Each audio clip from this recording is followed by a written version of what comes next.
ያለህና የነበርክ ለዘላለም የምትኖር አምላካችን ሆይ አንተ በዘመናት ሁሉ መልካም አምላክ ነህ ጌታ ሆይ አቤቱ በመስቀል ላይ ስለከፈልክልን ዋጋ እግዚአብሔር ሆይ ሞተህ እኛን ከሞት ከዘላለም ፍርድ ስላዳንከን እግዚአብሔር ሆይ ከጨለማ ወደሚደነቅ ብርሃን ስላገባን የንጉሥ ካህናት ቅዱስ ሕዝብ ለርስት የተለየን ወገኖች ስላደረከን ምስጋና ክብር ላንተ ይሁን።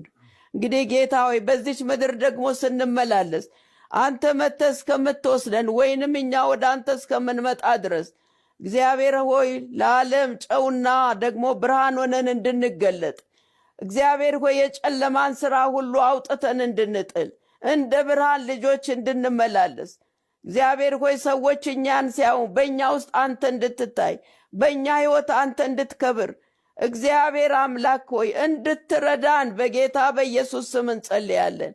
ይህ በዓል የደስታ በዓል የሰላም በዓል አንተ ያደረክልን ቸርነት ምሕረት ደግነት እንደ ማርያም እያሰብን ይህንን በዓል ደግሞ እንድናከብረው የእግዚአብሔር ጸጋ ሁላችንንም ይርዳን። ስለሰማን ተባረክ በጌታ በኢየሱስ ስም አሜን።